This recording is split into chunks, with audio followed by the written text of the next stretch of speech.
I'm hoping a few more commissioners will show up, but for now we have quorum. I want to go ahead and start with the land acknowledgement. The Seattle Community Police Commission acknowledges that we are on the traditional land of the Coast Salish people, including the Muckleshoots, Squamish, and Duwamish people past and present. With humility, we recognize how much we benefit from living on their land and water. The Seattle Community Police Commission honors and lifts up these tribes, and we hope that this acknowledgement will encourage authentic relationships with urban Native people and all Coast Salish tribes. Now move into attendance. I will acknowledge, I see we have 6 commissioners here, which is present quorum. Commissioner Erickson, good morning. I see you. Commissioner Dickerson, good morning.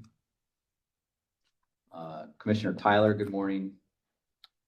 Commissioner Merkel, that's me. I'm here. Good morning. Commissioner Mark Mullins, see you. Good morning. And Commissioner Captain Tony Gadke, good morning. Good morning. I don't see any other commissioners at present, so we have 6. The first item, we have to I'll entertain a motion now to approve the agenda, which was sent around as part of the meeting materials. Is there a motion to approve the agenda for today? I'll make that motion. I can second. Thank you, Commissioner Dickerson. We also have we have to approve the minutes from the October meeting. Is there a motion to approve the minutes from the October meeting? I'll make that motion. Thank you. Thank you, Commissioner Gadke. Is there a second? I'll second. Thank you, Commissioner Erickson.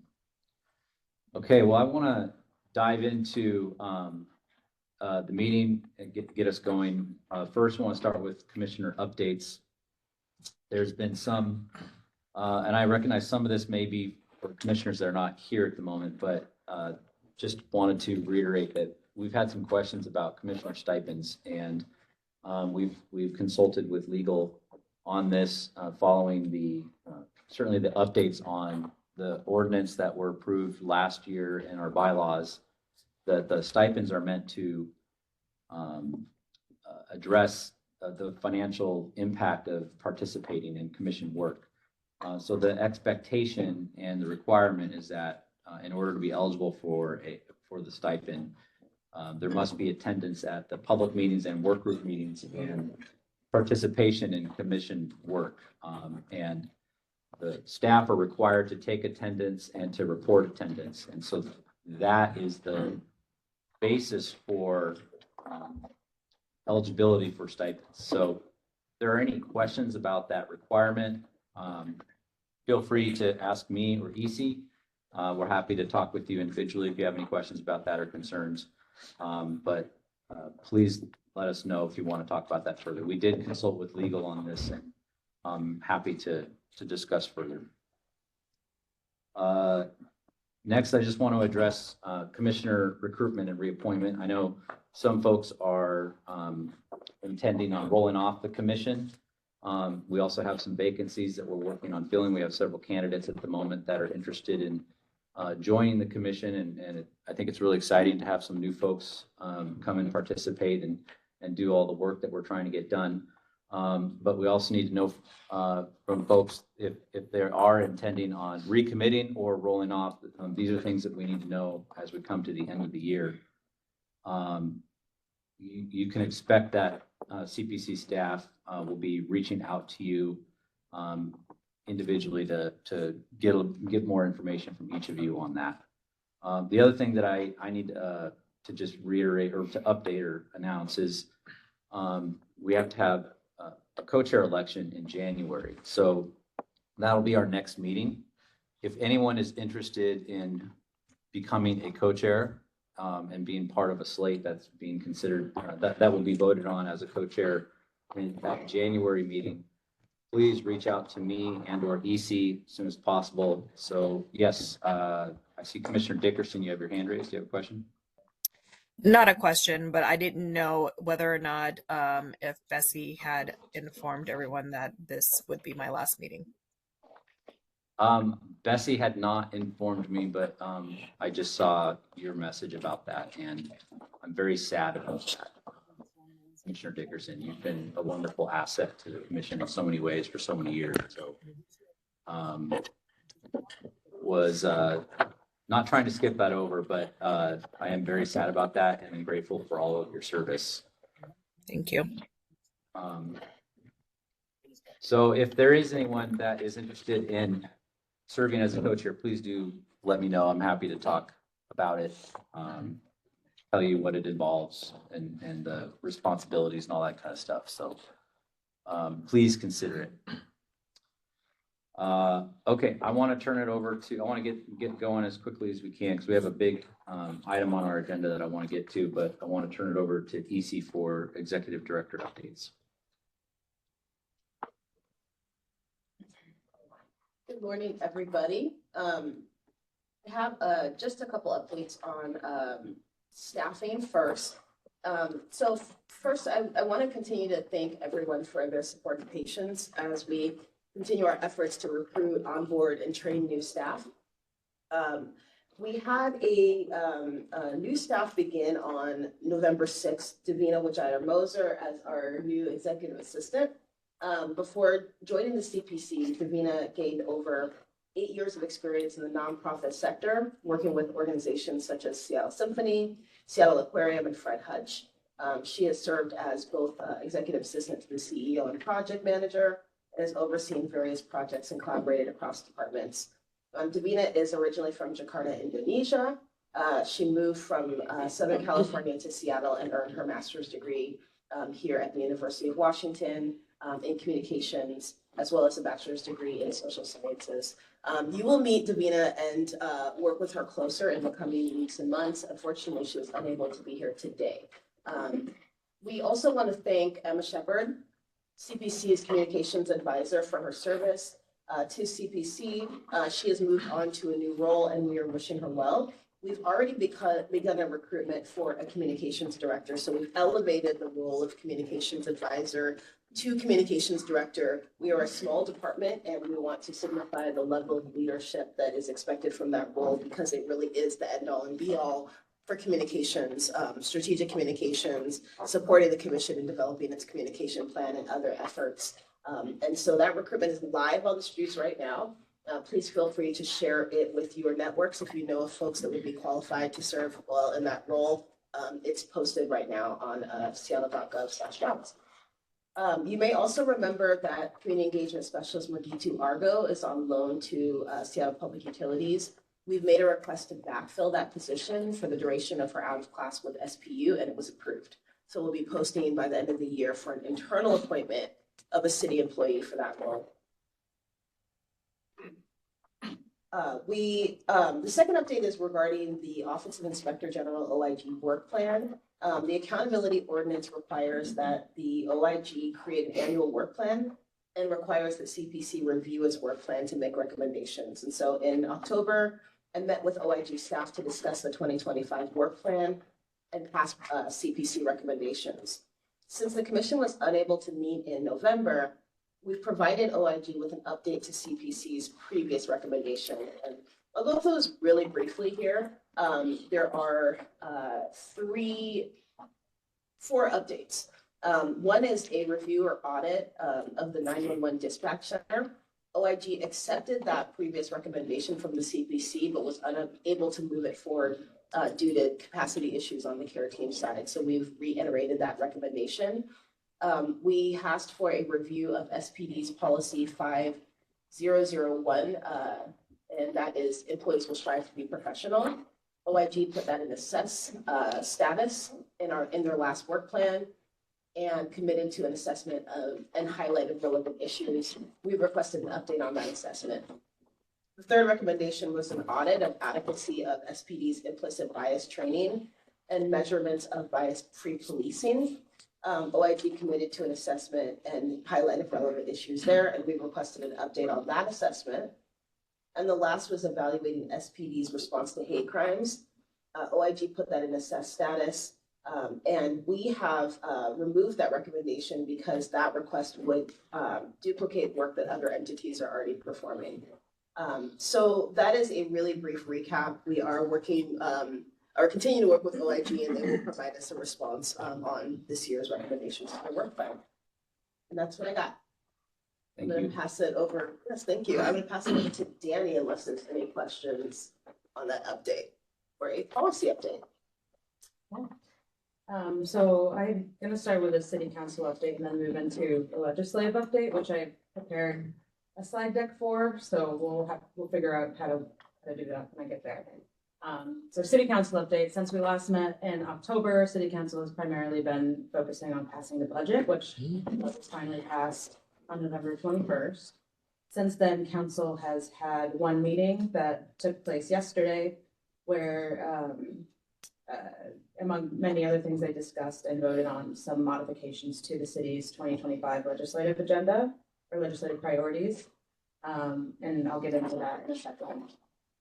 Looking ahead, there is going to be a public safety committee hearing on December 10th, where the committee is expected to discuss Mayor Harrell's proposed crowd management ordinance. And then the committee is expected to meet again on January 14th to continue that discussion. City council has requested CPC input on the proposed ordinances to inform both those hearings, and that's what we'll get into shortly. So that's my city council update. Moving to legislative slide deck. Why don't you start providing that update and I will look at my computer to put that up as soon as I can.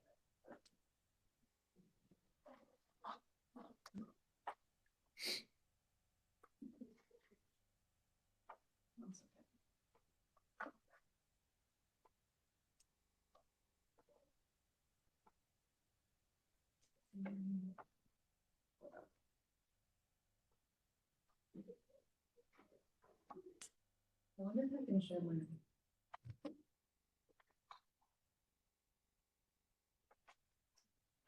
Okay, so we're moving into legislative updates. As I said before, yesterday City Council discussed and voted on some modifications to the city's 2025 legislative priorities. I'm not sure what the final amended version will look like.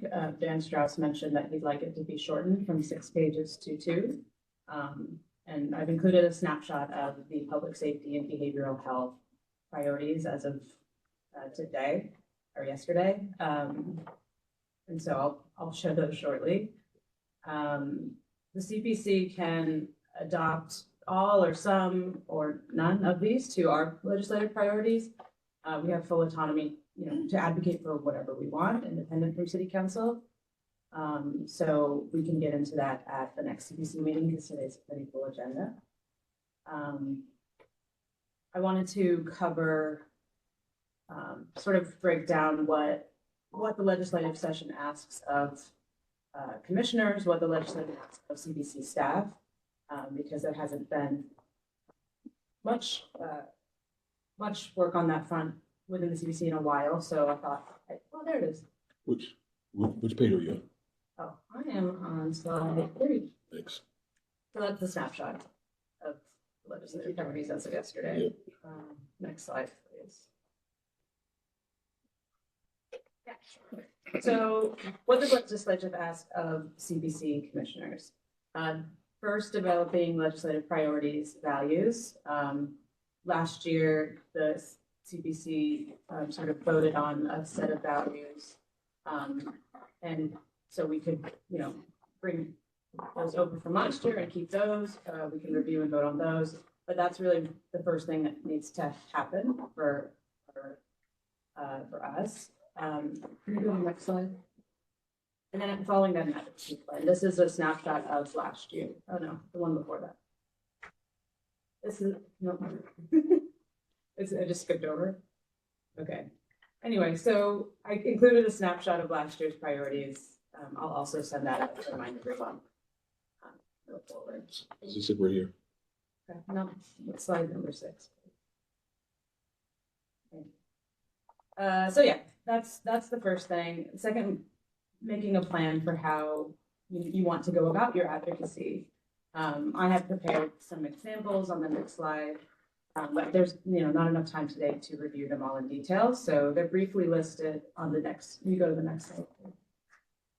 They're briefly listed on this slide for reference, and I'm happy to elaborate on this at the next CPC meeting. Next slide, please. So then what the legislative session asks of CPC staff. Attend advocacy partner meetings to learn about upcoming bills, determine which bills align with CPC priorities, report out on those bills to CPC staff and commissioners, and execute a CPC's advocacy plan. So internally, that's sort of what our work looks like, and it is, you know, totally dependent on a set of priorities voted on by the commissioners in advocacy plan. Next slide, please. So some action items. Legislative session starts January 13th. So ideally, we set aside a large chunk of time at the January 8th meeting to determine priorities and make a plan. And until then, internally, CPC staff will continue to attend community meetings with advocacy partners and take note on which legislation to watch. Next slide. So legislation to watch. I've been attending a lot of community meetings with partners such as the Washington Coalition on Police Accountability and ACLU Washington, and I thought I would share some public safety related legislation that they're anticipating and supporting. Some of these bills were previously introduced and passed, so they've been modified and they will return this session. So, you know, we don't have the bill numbers yet because they haven't come out, but the names that they're referenced to are traffic safety for all is a big one, attorney general investigations, independent prosecution, sheriff and police chief requirements, and I'll elaborate on this on the coming slides. Next slide, please, Dorian. Thank you. So traffic safety for all. This bill deprioritizes traffic stops for non-safety related reasons to help law enforcement better enforce laws that pose a serious threat to driver safety and mitigate bias in traffic stops. Data suggests that prioritizing safety stops can lead to a decrease in traffic accidents and fatalities, enhance enforcement of dangerous driving behaviors, and mitigate racial disparities in traffic stops. Slide. Attorney General investigation. So this bill aims to grant authority to the state attorney general to do investigations of agencies where there's an alleged pattern and practice of violating civil and constitutional rights of persons. So this authority would complement the US DOJ authority and promote a basic level of quality policing across the state. Next slide, please. Independent Prosecutor's Office would create a separate independent state office to review and prosecute use of force cases. So, you know, in 2021, the legislature created a statewide office to conduct criminal investigations into officers' use of deadly force, where there's a death or serious injury. That's called the Office of Independent Investigations, OII. And so this will essentially set up an office to prosecute and review those cases independently from the 39 county prosecutors. And then lastly, next slide, please. Yeah, sheriff and police eligibility, pretty straightforward. This would aim to update laws governing sheriffs, police chiefs, and marshals regarding their qualifications, accountability standards, and use of volunteers. The goal would be to ensure that all sheriffs, chiefs, and marshals are held to the same standard. So those are four. I mean, there's more, but these are the ones that are being widely talked about amongst our external accountability partners and those that I've been watching. Next slide. So just reminders, the session begins on the 13th. Commissioners, please plan to set priorities and make an advocacy plan at the January 8th CPC meeting. And then internally, we will continue to attend these meetings and learn about legislation and watch. So that is my update. Thank you, Danny. Appreciate all the work you're doing on policy and legislative advocacy. I just want to make a plug that if there are opportunities for commissioners to engage with the policy staff and the legislative work this session, there are going to be some bills that are of interest to us and our partners. So it'll be a good opportunity for commissioners to engage with the process in Olympia. So I just want to make that plug. Now I want to check in. We have some commissioner committee work group and updates. We're a couple minutes behind, but I want to just see if we can see that there are updates from commissioners, starting with Lars. Do you have an update on the Community Engagement Committee? Yeah, good morning. So just very quickly, I've met with Dorian and at EC, and I can't remember, well, the last meeting was me solo, but kind of outlined two tracks of work that we're looking at. One is just kind of defining what community engagement looks like and working on, classifying whether we are driving an event or whether or not we are just being, coming in and representing the commission, or if we're listening, depending on, again, kind of mapping out where some of our gaps in community engagement are right now. And again, working on some strategies to fill those gaps, whether it's, again, just going out to listen to the community, going out to educate the community about the commission and the work of the commission and the goals of the commission and our purpose. Dorian's setting an outline up on that and working a bit on that. And then to your point about recruitment on commissioners, the gap analysis that was done on that, and working, coming to you all to talk about what we can do on the community engagement side of that. We have three kind of gap areas when it comes to commissioners. Demographic gaps, if it's for example, formerly incarcerated person or people of Muslim faith, or communities that are not currently represented on the commission. The second bucket would be expertise, for example, people that work in public health sector, family support services, or frontline service providers, people that work out in the community every day and see individuals that are having a crisis. And then geography. We currently do not have any representatives from council districts 2, 4, and 5. So some strategies on helping fill those gaps, as we're at a moment where there are some openings on the commission, and whether it's the mayor's office recommendations on filling those gaps, city council's recommendations, and our own as a commission. We talked about prioritizing the mayor's and the council's appointments before the commission's, and then working as a commission to fill the gaps after they have their turn at filling them. So, Dorian, I think I captured everything we discussed. I don't know if I glossed over something too quickly, or Joel, if you have any questions, or any other commissioners have questions. I just want to thank you and Dorian and the community engagement team for the work you're doing. Appreciate your focus on the gap analysis. And yes, we are looking forward to working with our respective appointing authorities to bring in some new folks, new commissioners that address some of the needs identified in the gap analysis. So thank you for doing that work, Lars. I'll add, I was working with Deputy Mayor Burgess on a separate matter, and I did put this on his radar to let him know, hey, we will need to work with you on helping fill these gaps. So he's interested in learning a bit more about that.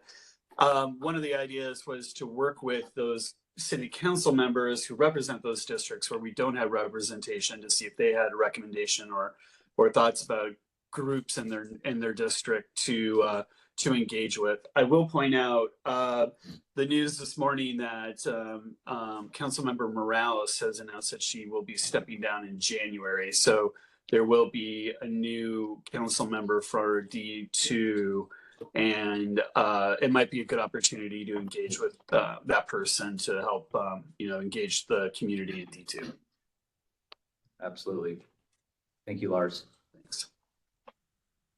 I want to check in with Raven. Do you have an update? Commissioner Tyler, do you have an update on the police practices work group?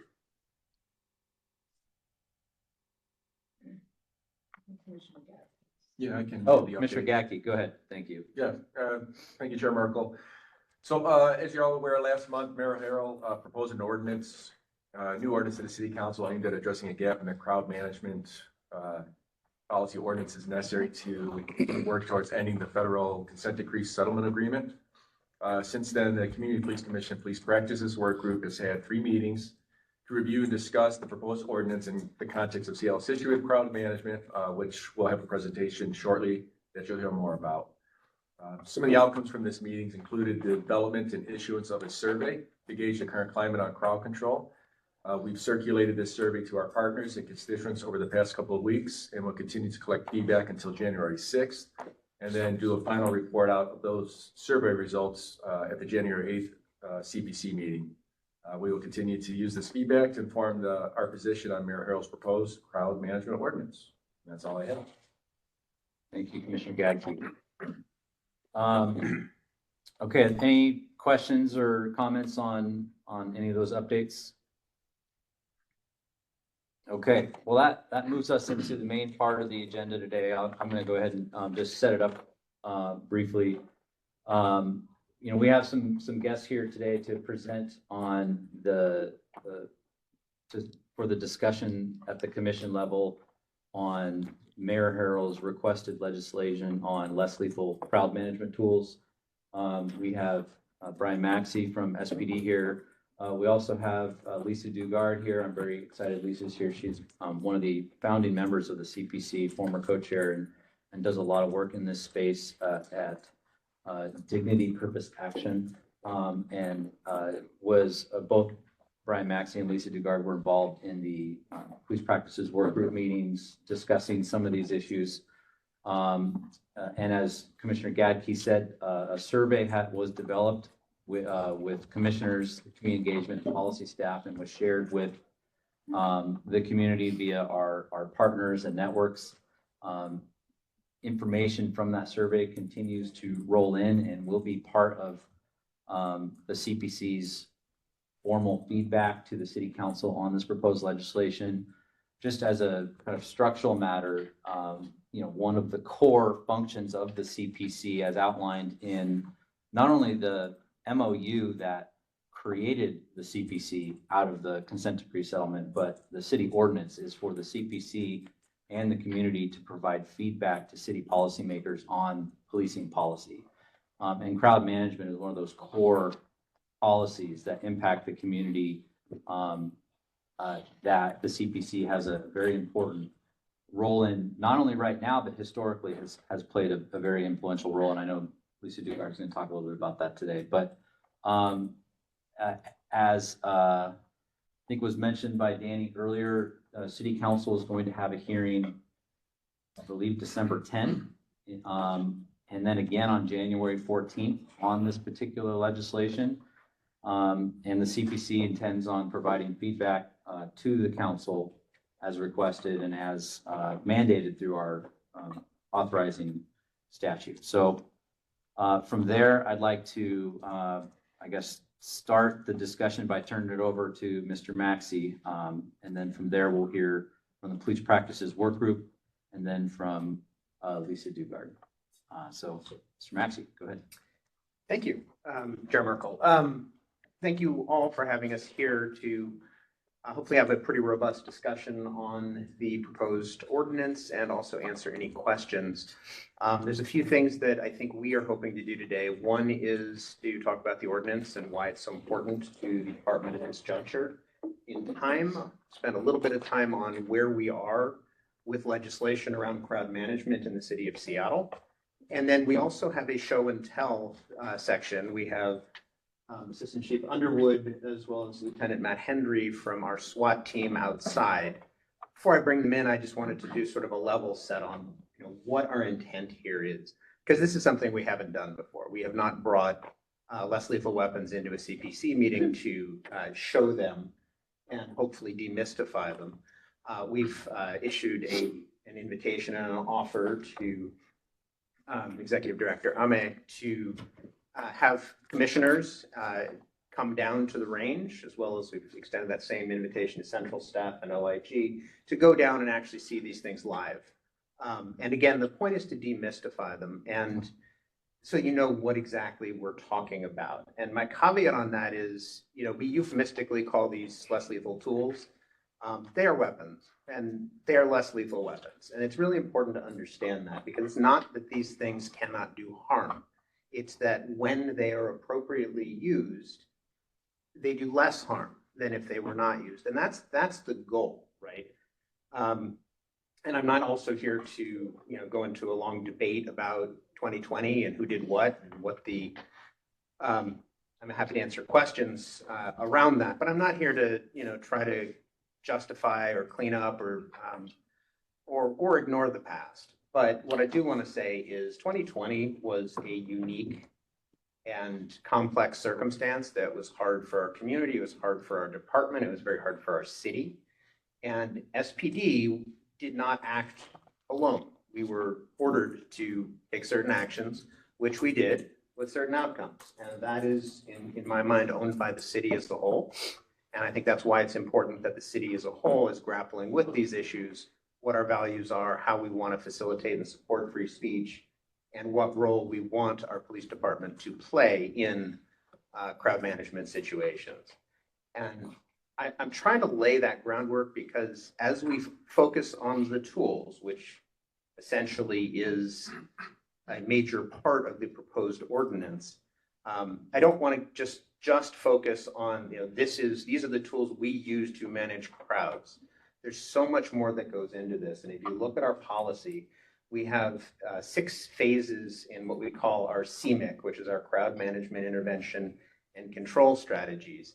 And, you know, from phases 1 through 4, we are really taking no action. We are simply facilitating, helping, trying to keep people safe, supporting free speech, supporting whatever demonstration and expression our community wants to have. It's when we get into the unlawful areas that we have some responsibility to, again, keep people safe, protect people, protect businesses that are being subjected to substantial property damage. And that's when we get involved with the tools. So while the focus of this is going to be on the tools, for us, it's the least important. It's all of those phases of dialogue, of de-escalation, of talking with the community, finding out what their intent is, and doing our best to facilitate. All of that precedes any use of a tool. So why is this ordinance happening right now? As we sit here today, there is no ordinance in the city of Seattle that restricts SPD's use of less lethal tools in crowd management. There's a lot of paper out there. There were competing prior ordinances. Neither of them are in effect or have any impact on what SPD is doing. So we're going from a status quo of nothing to something that I think helps to capture the values of the city, gives clear guidance that SPD shall maintain those values and where the city wants to draw certain lines. Importantly, the current proposed ordinance focuses on controlling the use of tools in crowd management, as well as, you know, overall approaches to crowd management, as opposed to prior ordinances which attempted to ban certain tools. This focuses on use, which we think is the appropriate perspective for the city to bring to us. Clearly, we live in a world of accountability. We're sitting here in the Community Police Commission. We have the Office of the Inspector General that audits our use of these tools every year and audits our use of force.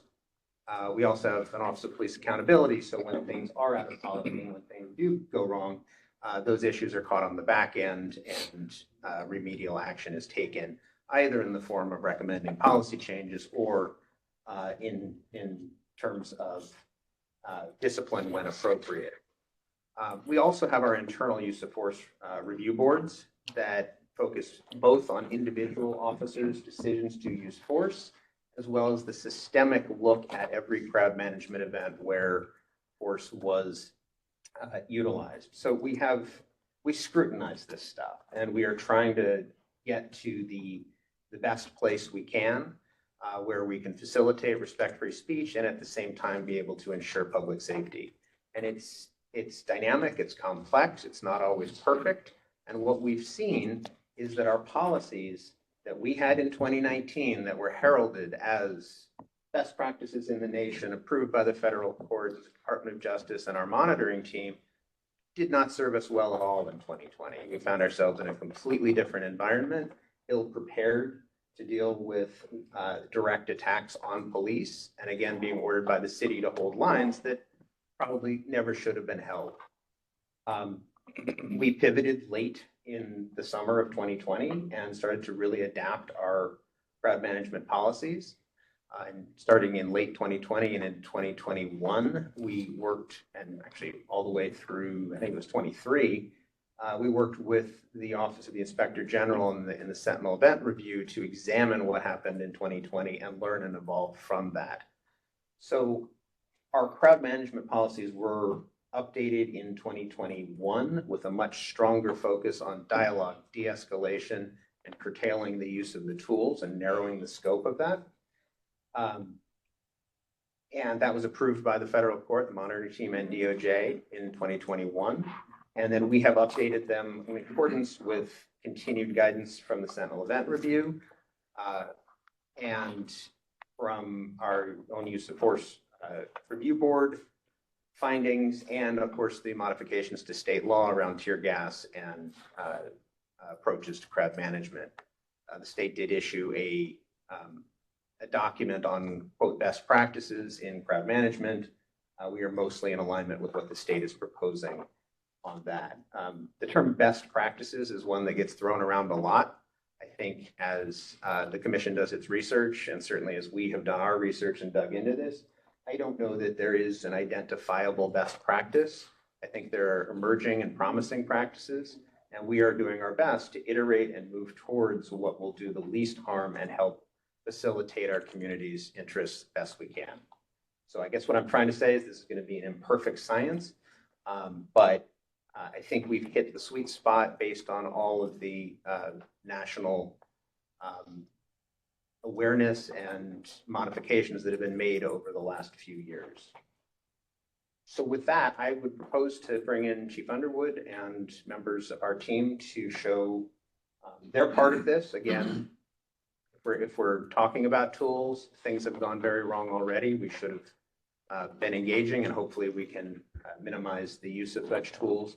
I will highlight that since 2020, SPD has not deployed a blast ball despite any restrictions on doing so.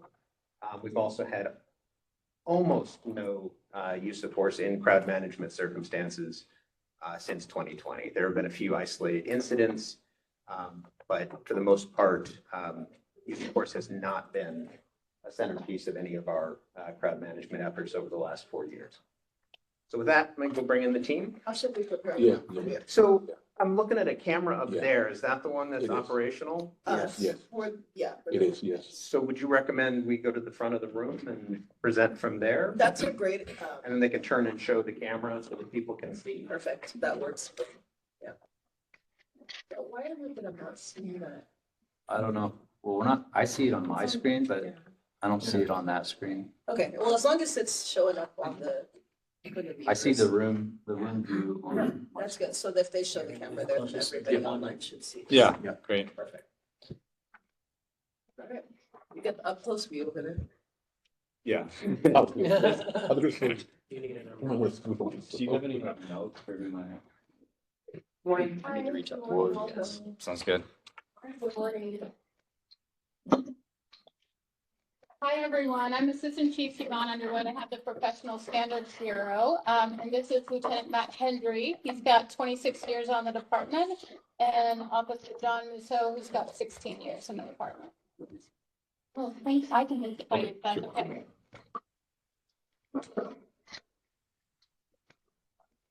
Okay, so again, good morning, Lieutenant Matt Hendry. I'm current commander of the SWAT team. Officer John Musso is one of our team leaders. He's also kind of our subject matter expert on less lethal.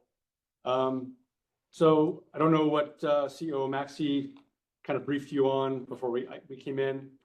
But just so you know, so these tools are all used for both, our crowd management stuff as well as more of our SWAT style street stuff and other missions. But I think it's important to note when we talk about crowd management, are you guys familiar with the crowd management intervention and control matrix a little bit? From our policy. So it's from our policy. I think it's just important to note that there's basically 6 steps within that matrix. And these tools would only apply to 5 and 6. So if you look at the steps 5 and 6, 5 is basically a riot. And then 6 is an immediate life safety event. So just kind of put it in perspective of when these tools will be used. The other steps, are using our police officer engagement team, all the other low-level, non-force types of things for crowd management. So I just wanted to kind of get that out there and put it in perspective when we would use these tools. Any questions on that before I continue? Okay, so I guess we'll just kind of go through and kind of start off with our lower level. Yeah, actually. And Lieutenant Henry, just be aware that you've got the camera behind you. Oh, all okay. The other commissioners, so anything you want to show us, we should show to them as well. We do have some handouts. If anybody would like a handout, kind of the spec sheets for some of these, we can pass them out.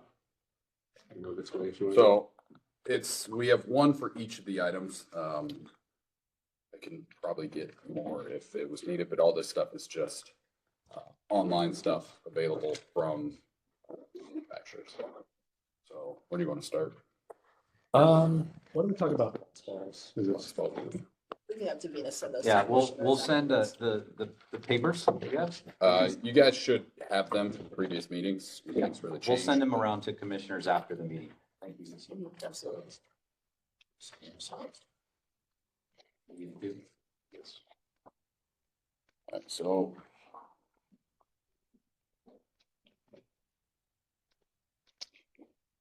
Nerd. So I'm sure many of you remember from 2020 blast balls. Also show the camera here. So we have the 2 types of blast balls we use are inert, which means there's no chemical agent within this blast ball. There's no pellets either, right? It's just No. So it's just a loud explosion, and that's to try to change the behavior of a crowd, cause enough of a kind of a startle response to where the behavior changes, and you kind of hopefully get them to move along. This one actually has a little bit of OC powder in it, so it will cause a little bit of irritation. And for those that don't know, OC is basically same as pepper spray, same that officers carry on their belts, or what we also kind of use for some type of crowd management. So just a powder in here to cause a little bit of irritant. And again, in order to deploy these, we're talking about getting up to level 5 and 6 to try to move the crowd along, to try to change behavior. They're deployed away from people, not at people. If they are inadvertently deployed at a person, they're unlikely to cause injury. Very low level of force, ultimately. Yeah, ask a question here. I don't mean to interrupt. If you were to deploy that, what is the range? Like if you did it right there, I'm assuming this whole room would feel it. Well, are we talking about the OC or the OC specifically? Yeah, I mean, you definitely feel the concussion of, it is a loud blast, and it is loud for a reason to try to change that behavior, to stop whatever the person's doing. The OC, I'm sure you would definitely feel the OC. It's not overwhelming. You wouldn't immediately go into any type of medical condition. You wouldn't cough violently. It would irritate your sinuses, your lungs a little bit, but there's not enough agent in here to overwhelm this entire room. Does that make sense? Yeah. So in the room, everybody would feel it. These are more designed as an outdoor thing. You're more than 10 feet away. The wind is probably going to take any type of the irritant away really before you even feel it that much. So the irritant is a fairly small area. And then because it is powdered, it's effective quite rapidly.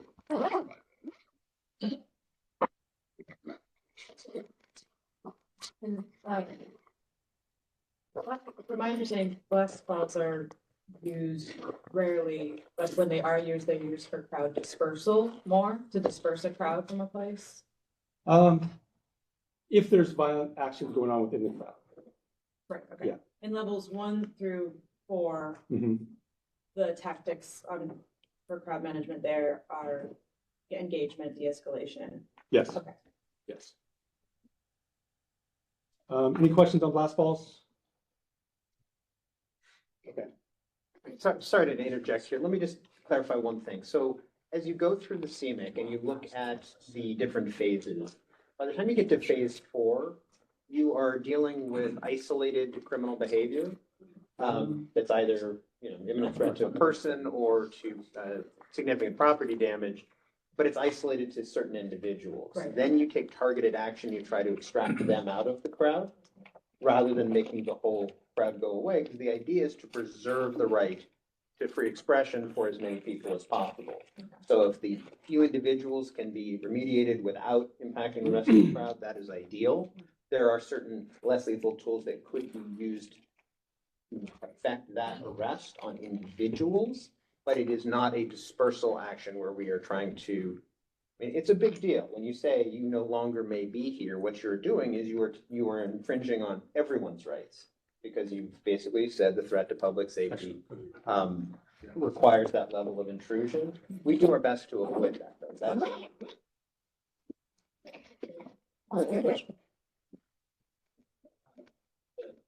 Yep, go ahead. Yep. Go ahead. Mr. Greg. Chair. Yes, go ahead, Greg. Thank you. Question for you about the deployment. OPA has in management action recommendations in the past noted that they can be of a two-stage combustion cycle, and that the first stage can throw the blast ball in a direction that's unintended. Have you experienced that? And if so, how much of that, like how many feet could it throw this thing in an unexpected direction?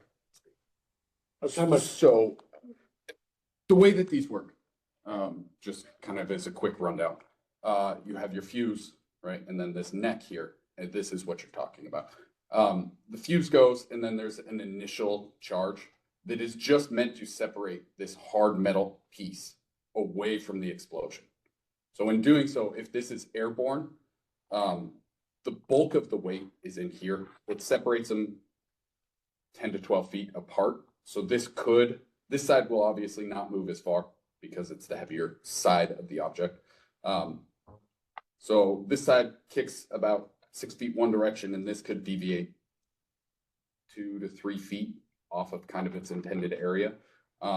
Where that really kind of will become more of an issue is if it happens to be sitting on the ground at kind of this angle when that separation occurs, then most of the change in trajectory occurs to the body of the blast ball itself. So you're looking at 2 to 6 feet of deviation, and there's really no way to guarantee exactly what direction that is going to go. It's not massive. The areas we're looking to deploy them in are areas where that shouldn't be a concern, really, because we're looking for more open spaces for that deployment. Once that occurs, then the blast ball itself detonates, and right where this tape is, it should split in half. That's the way it's designed. The reason it does that is because of that split, it loses its velocity fairly rapidly, causing these two halves to not travel very far. Just anecdotally, I have had one of those that was resting against my foot during 2020 as it went off. Caused no injury, no issues. So they are reasonably safe. As with any of this stuff, there are some random occurrences, but as a general rule, they're quite safe. So, excuse me, there's a very long history of severe injuries. In 2016, a citizen journalist got a chunk of her face ripped off because of the hard rubber. There's lots of burn injuries. There was actually an officer who had his leg set on fire because of one of the blast balls. So there's a very long history of many dozens of people that have been severely injured. And I mean, this what's happening right now, I think, is just disinformation, and it's really not helpful. Okay.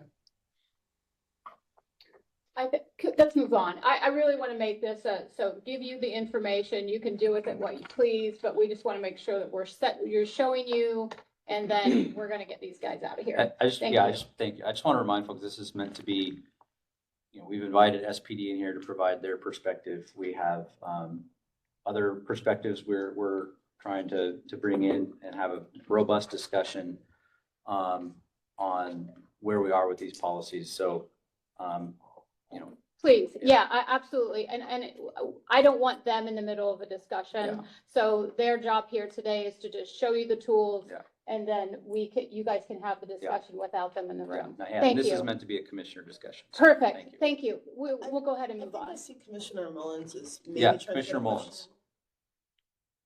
question. Yes, Lieutenant Hendry, just wanted to ask a question for clarity. When it comes to blast balls, these less than lethal weapons are not handed out to just any officer. And I wanted to get an answer from you on that, because of course I already know the answer, but I want it to be clear. These less than lethal tools are not just handed out to any officer. There's a training involved in this. Is that not true, sir? Yes, they are, the people that do get them, which I currently believe are only community response group and the SWAT team, do go through annual training and recertification with blast balls. Thank you. I appreciate it. Excuse me. What is community response group? Is that the same as POET or no? No. So our community response group is, it's sort of our Swiss Army knife of officers. We use them for a whole host of things. They can be used for demonstration management. They are also trained in different specialty assignments. And when we need to move emphasis to a certain area, they're usually our go-to team to do that. They also back up other units for some warrant service and for, like you guys handle most of the dynamic entries and all of that, but I think they can go to a certain level. So they're trained to be very fungible resources that we can deploy to different options. Thank you. And POET is not, no, they carry That is the public outreach and engagement team. That is a team that is in soft polos. Yes. Khaki pants. They present, they are officers, but they have a much softer presentation to hopefully be able to help, dialogue and without any of the, militarized look that a lot of our crowd management gear can lead to, because we got to keep our people safe too. And there's a lot of equipment to carry, but it can be intimidating. So these are people that are trained to talk, to work with organizers, whether informal or formal organizers, to find out what's the intent of this group. What do you want to achieve? How can we facilitate this? Hey, don't go this way down 4th Avenue. It's really going to be problematic. Can you come down this? Just negotiate and try to, accommodate. That's the whole point. Yeah, and I appreciated the information that Lieutenant James provided to the police practices work group. So they don't carry any weapons, or they do, and their presentation is just softer, or for POET specifically, are they also carrying less lethal weapons? They would be, Any kind? they certainly, they're sworn officers, so they would be armed. Right. I think they, I actually don't know what They're the carrying the requirements are. regular duty belt that you would Okay. see any other officer, they're Just wearing on that, top of yes. Polo and- Yeah, but not Khaki. specific to what these officers are dealing with. Yeah. Okay, thank you. Okay, next.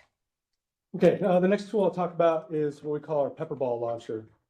So if anybody's ever played paintball before or seen paintball or knows what it is, this is essentially a paintball gun. We attach an air canister to it and a hopper full of pepper ball, which is very similar to paintball. Happy to pass this around if you like. And inside of this is just a little bit of OC powder, PAVA powder. And again, much like the OC powder in the blast ball, it's just a small irritant. We generally don't aim these at people unless absolutely necessary. They're not the most accurate. So we try to use them for area denial. For instance, we might deploy them on the ground to try to get people away from a certain area, maybe on a wall above their heads to try to get the OC a little bit more aerosolized to keep them out of an area. So we use those primarily for some type of area denial. If we do target them at a person, the same targeting applies. We try to go below the waist, large muscle groups, avoiding genitals. Very low risk of injury with the pepper ball as well. Any questions on that? I think you mentioned passing it around. Did you want to see the action? I'm not interested. Just don't crush it. That's what Don't slam it on the table. Okay, all right. I don't need it. All right, next. Next, I'll talk about our FN 303. This is also a air compressed tool that fires a fin stabilized hard plastic object with a little bit of bismuth in the front. It's like a ground up I don't know what you would call it. So bismuth, it's a medical grade, food grade, metal. It's actually, very similar to, Pepto-Bismol. Pepto-Bismol uses bismuth as well. So that's kind of type of material it is. So, Upset people's stomachs or something.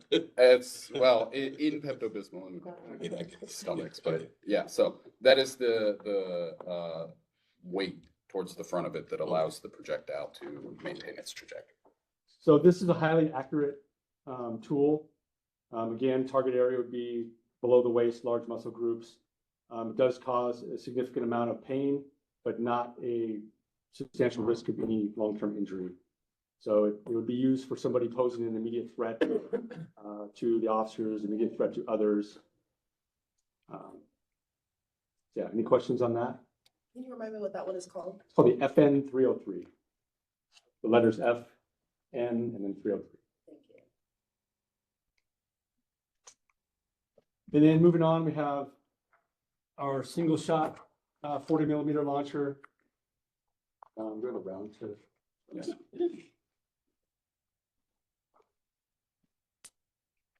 I'll pass this around.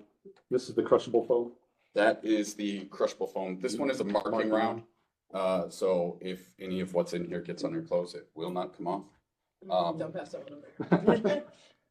They're fairly stable and hard to crush. They don't crush super easy, but just to be aware.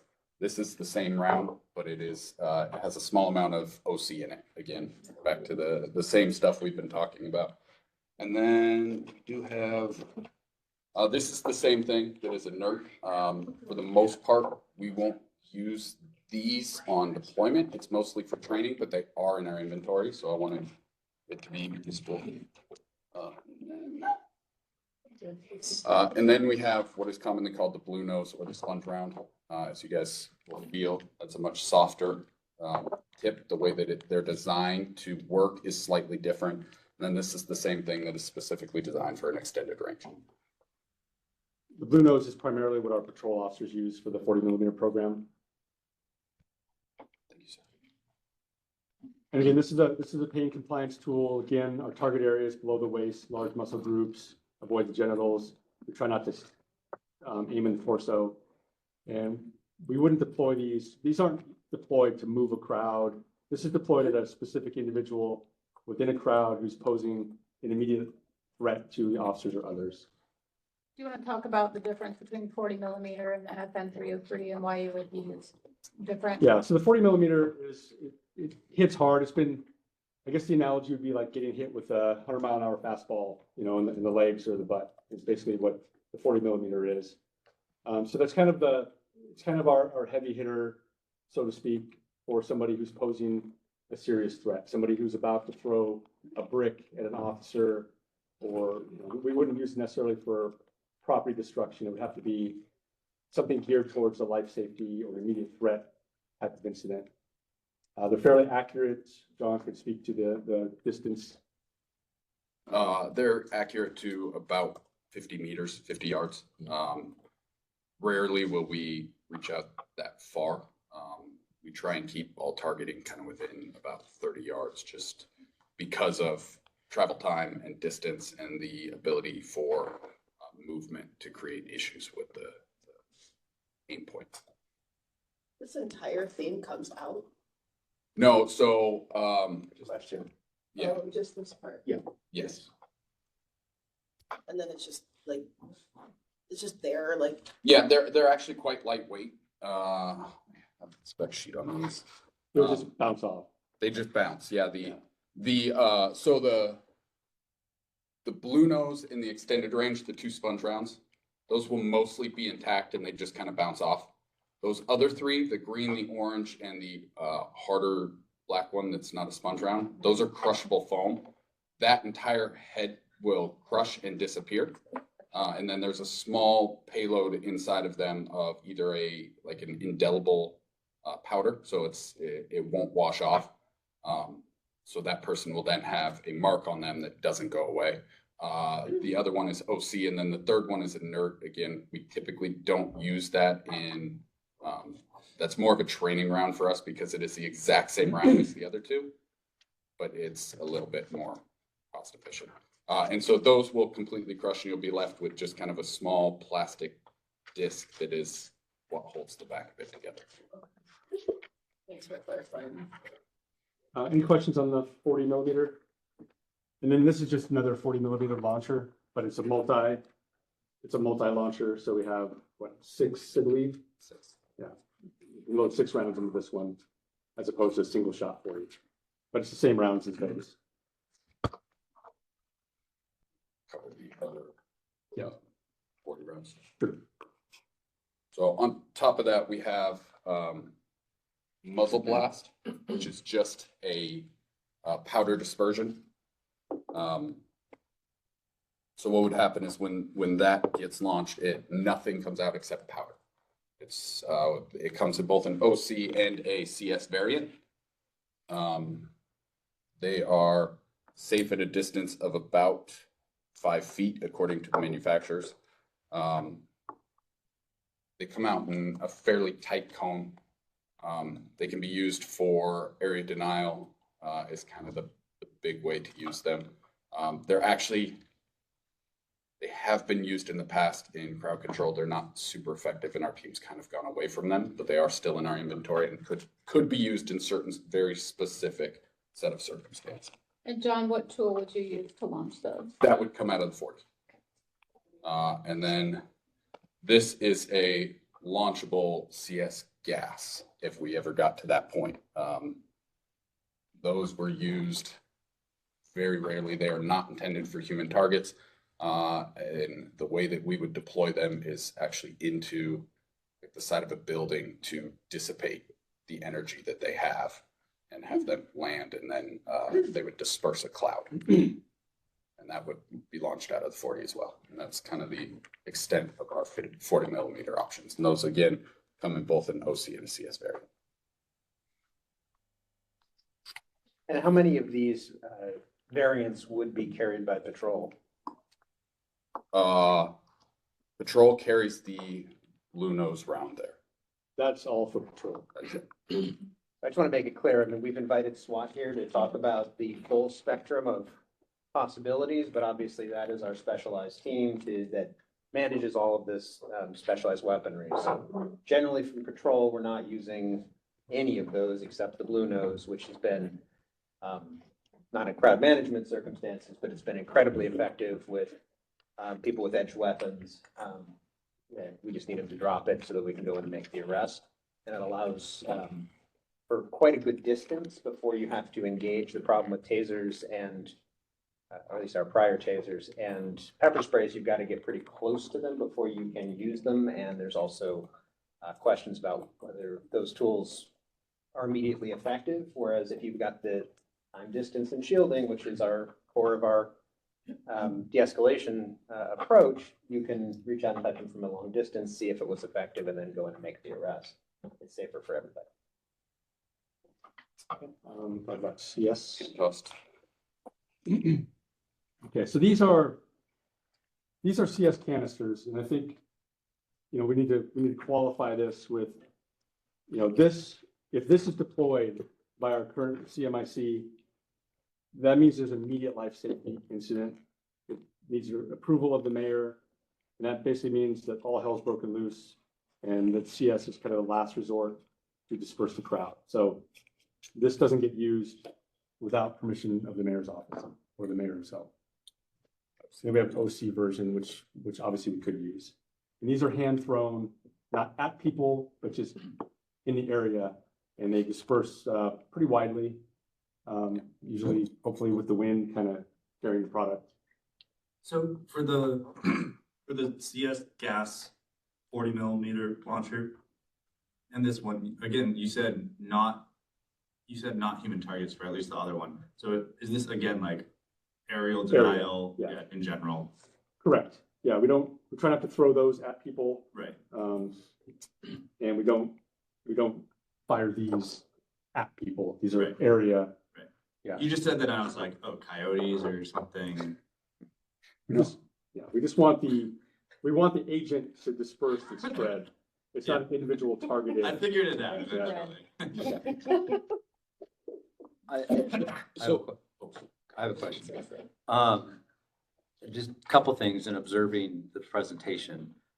It, correct me if I'm wrong, but what I have observed is that from the weapons that you have showed, they've gone from what I can tell in, I don't know what the word is, seriousness or strength, increasingly. You've showed us the weakest ones all the way to the strongest ones, like the CS. I don't know if that's the right term. Is that a fair characterization? I think that's fair. Okay. The last one you showed us, which to me seems like one of the most severe weapons you could possibly use in these types of scenarios.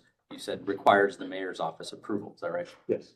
Are there any other weapons that require any other level of approval other than the CS canisters currently? So the incident commander has ultimate say if they're going to be used, but officers also have some independence to defend themselves and defend others. Does that make sense? So there's some discretion involved in everything except the CS canisters. Yes. That's what I was getting at. Okay. Yeah. Thank you. Yeah, and on that point, I think it's a really important one. You know, again, officers can use less lethal tools to defend themselves and others because that's not, we're not getting into the dispersal range. It takes an incident commander, and we're about to change policy to raise that up to the lieutenant level and be very specific that it must be a commander, because we use the term incident commander somewhat fungibly within our policy.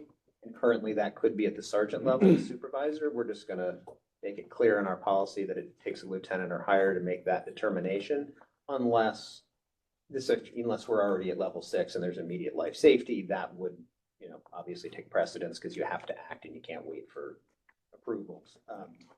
The current ordinance actually, so state law requires that the highest elected official be the one to determine whether CS gas can be used under any circumstances for crowd management or dispersal. It can be used for other SWAT activities. But when we're dealing with free speech, highest elected official, the current proposed ordinance actually goes much higher than state law and says that the mechanism by which the mayor would grant this approval is after there's an emergency declaration and then there's an emergency order that is put forth saying these tools may be used. What that actually does is provide some accountability to city council because they have the ability to vote to end an emergency order or emergency declaration. So there's a balance that this new ordinance has put in there to ensure the process and to the back end accountability for the executive as well. I had one other question for Mr. Maxey. I don't know if we're going to get into this in our further discussion. So I heard you say something earlier at the beginning of your presentation, and I'm not sure if I misunderstood it or misheard it, or if you can help clarify for me. I thought I heard you say there's currently no ordinance that specifically addresses some of this stuff. I wasn't quite sure exactly precisely what you said. And in my mind, I was thinking, well, we have an ordinance and now we're being, we're considering a proposed amendment to that ordinance or a new ordinance. What did you mean by there's no current ordinance that does what? What did you mean by that? That's not in effect. Greg Doss, Central Staff. Thank you, Greg. I'm staffing the ordinance and can probably speak to that. The city council had passed 2 ordinances, one in 2020 and one in 2021. And in both cases, the ordinances did not go into legal effect. In the first case, it did not go into legal effect because it was enjoined by the U.S. District Court. That less lethal that is an ordinance that essentially banned all less lethal weapons, and that was an immediate reaction to the 2020 Black Lives Matter demonstrations. And then in 2021, the council put forward another ordinance which passed the council and was returned unsigned by the mayor. It never went into effect because that particular ordinance required approval by the U.S. Department of Justice and by the court. And the executive has not submitted that ordinance to the U.S. Department of Justice or the court for review. Instead, they have put forward this ordinance that would essentially authorize their use of their 2021 revised policies. So currently, as Mr. Maxey says, there's no city ordinance or city law that is in legal effect. You can find it in the Seattle Municipal Code. It says you can't use less lethal weapons at all. But like I said, either by the court or by the language in the second bill itself, neither is in legal effect. Thank you. And that's just what I want to clarify, because there has been ordinances that have been passed. The CPC has done work on these ordinances in the past time. Mr. Dubar is going to talk a little bit about that, I'm sure. I just wanted to clarify why they're not in legal effect. I thought that's what you were saying. It's exactly what I was saying. The only thing I would amend on that is that we have twice sent the current ordinance requires us to draft policies consistent with section 1 of that policy. We have twice sent them to the monitoring team and DOJ for review. They've come back to us both times. The first time because we sent 2 policies, our interim and this, and said, here's what we have on the table. Help us sort this out. They said, no, city, get your act together. Give us one. We then sent over only the one that's consistent with the 2021 ordinance to the monitoring team and DOJ, and we put a cover memo on it saying this is why this is grossly irresponsible and will compromise public safety. They said, no, you still don't have your act together, and kicked it back to us. So that's why we're trying to clean this up with this ordinance so that we can actually send them our policy so that we can move forward on the consent decree. Thank you. Does anybody have any questions for Lieutenant Hendry or Officer Musso, or can we get them out of here? We didn't talk much about tasers unless I missed it. Can you just maybe speak briefly to the use of tasers in crowd management The scenarios? taser for crowd management is not really applicable. I mean, taser would be, I guess, would only apply in crowd management if that officer that had a taser was immediately threatened by somebody and used a taser to defend themselves. So in that context, it would be as a crowd management incident, but it wouldn't be a tool used for crowd management. Yeah. Got you. And batons? Batons, like the long baton is used by the line officers. That's generally used to push a crowd, to move a crowd along. So one of the, sorry, go ahead. Just question wise, how about bikes and the bike picket line? I think that would be a question better left to CRG and the bike lieutenant. That's a little bit outside of my purview, how they train and what they do with their bikes.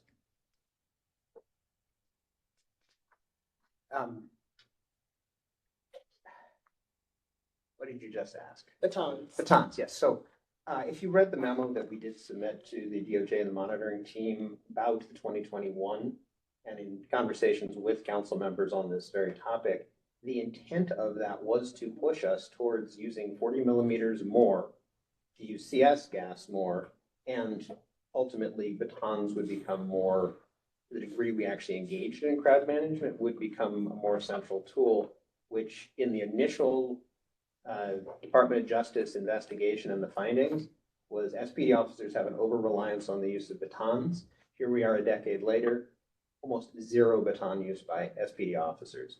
We don't like batons. They hurt people. They look awful optically. And in crowd management, I mean, that's the old school that we've been trying so hard to get away from. So what we said in our memo is under those rules, we'll intervene when somebody's getting hurt. And that's a terrible place for us to be because that means we're sitting passively and waiting for injury before taking action, and that's not responsible. Are there any other questions before we can thank them and let them go and move on to the next part of the presentation? Any other? Brent, you got one more. More of a question about like the CMIC, and when you step into the level 5, level 6, where you are using less lethal tools, obviously you're trying to avoid that as much as possible. And I assume you're taking into I guess what I'm asking, is there an escalation effect by using the less lethal tools that is taken into consideration in the level 5 and level 6? And I guess I'm just trying to understand more about how that's processed as well, Do you right? want to answer that? Yeah. So I'll give it a shot. So the considerations that are laid out in the policy. And this is why, we've got Yeah. huge numbers of pages on policies. You have to read 14090, which is the crowd management policy, in conjunction with 8300, which is the less lethal weapons. We also have our mutual aid policy that explains how we're going to manage other people that come to support us.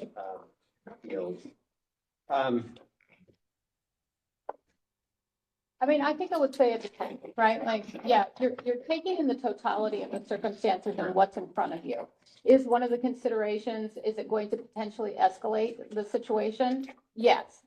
And an incident commander will be making the decision about that, not necessarily these guys. But basically, they're just doing what we're asking them to do. So when you're in that position and you're making those decisions, yes, we're looking at all the factors. And is it reasonable? Is it necessary? Is it proportional? Is it an imminent thing that we need to take action right away? So, I mean, yes, we consider that, but obviously it's serious enough where we're at the level 5 and 6 that we need to do something. If that makes a, Yeah, if the that level answers 5 your and question. 6 preempts any discussion of this, right? So you have to get to a certain level before you even. Right, because we're already Yeah, I understand. going up that continuum, if that makes I was sense. just wondering if it's part of the process. Yes, absolutely.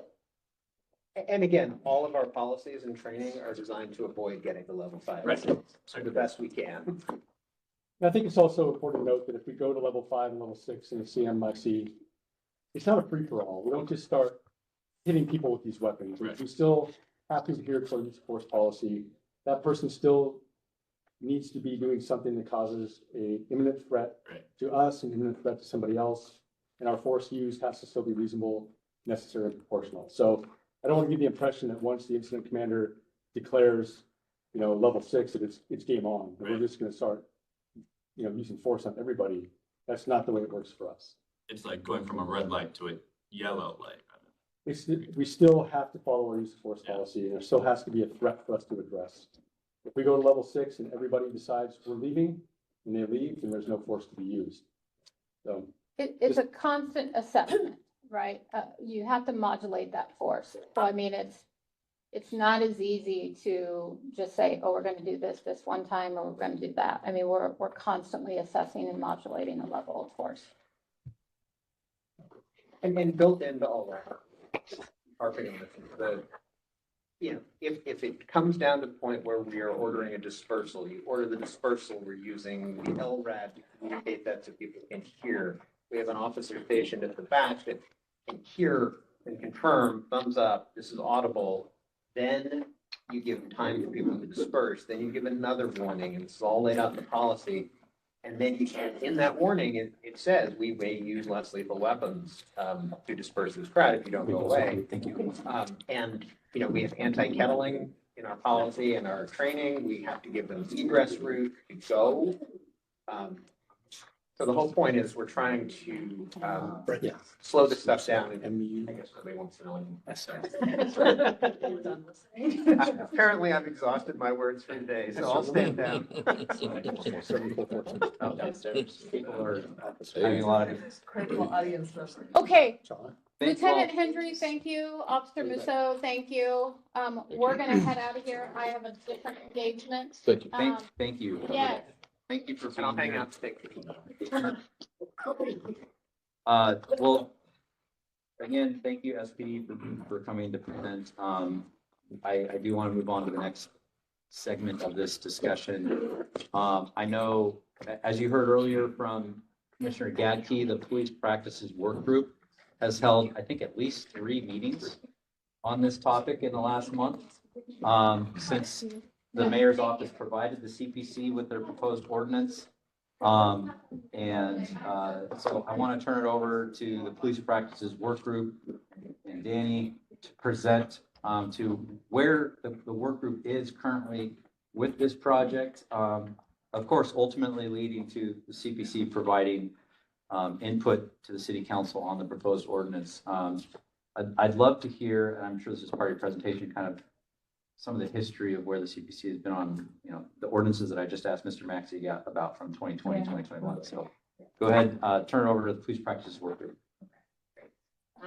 Hi, everyone. I'm Danny, Senior Policy Analyst here at CPC, staff lead for the Police Practice Work Group. So on behalf of the work group, I'm going to give a presentation on the work that we've been doing over the past few weeks, analyzing Mayor Harrell's proposed crowd management ordinance.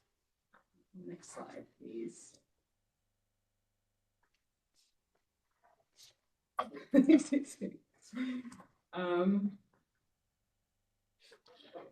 Yeah. Okay, nope. Thank you, perfect, thank you. Okay, so I wanted to establish our goals for this presentation.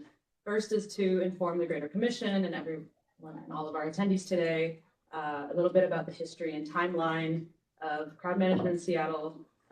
So that includes court orders and crowd management ordinances, which we talked a little bit about today, and then CPC's past involvement in crowd management issues, and then cover what the ordinance will and won't do to sort of mitigate any misconceptions of. Then we're going to report out on our analysis of the ordinance and our preliminary feedback and the survey that we've issued. And then we're going to open a discussion with the commission and everyone here about and then make a slide, please.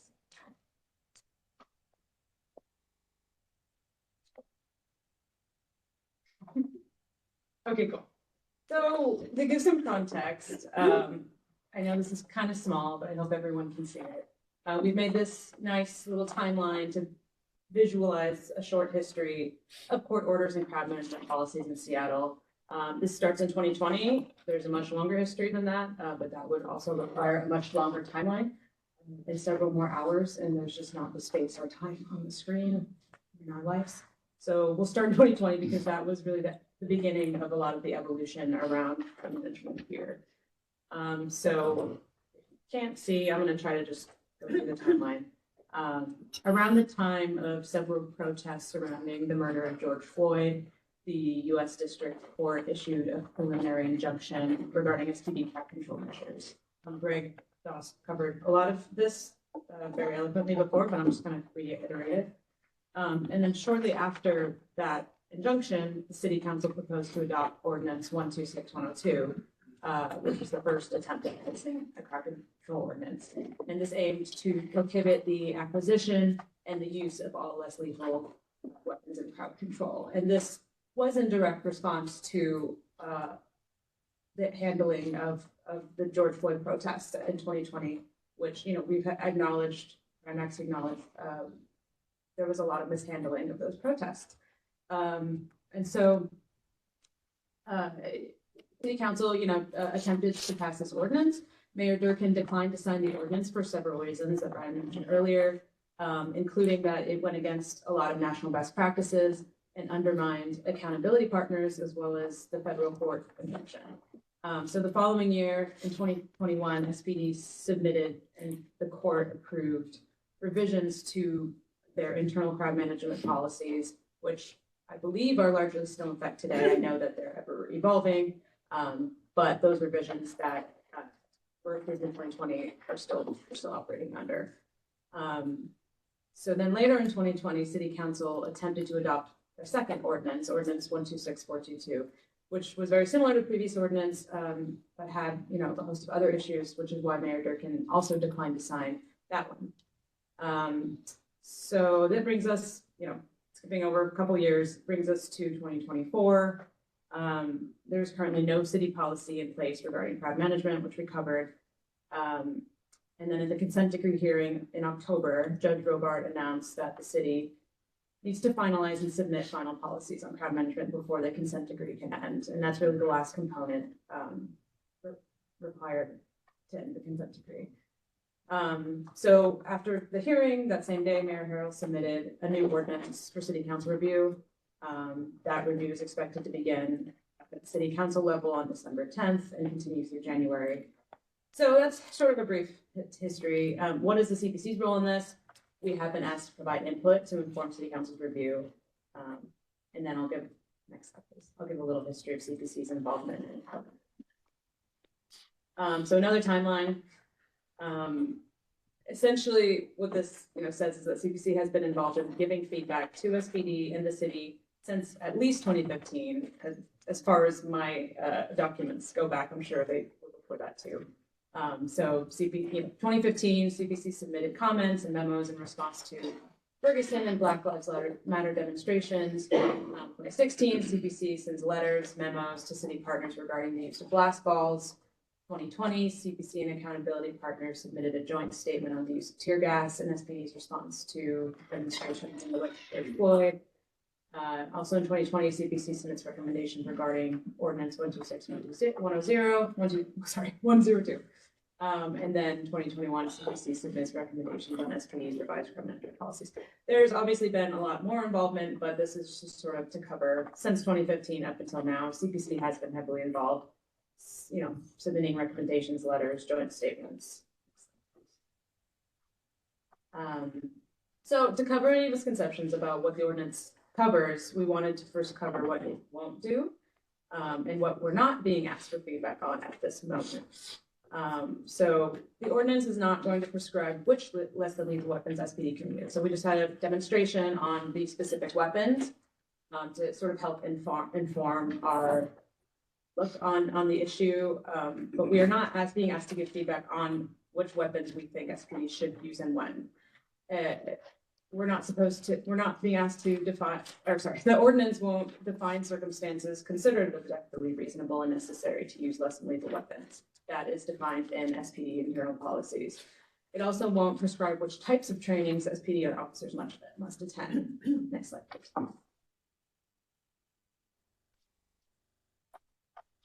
So what the ordinance will do, ordinances and most legislation provide high-level requirements to inform departments' policies, right? So this ordinance is going to provide those like guardrails, those guidelines to inform SPD's crowd management policies.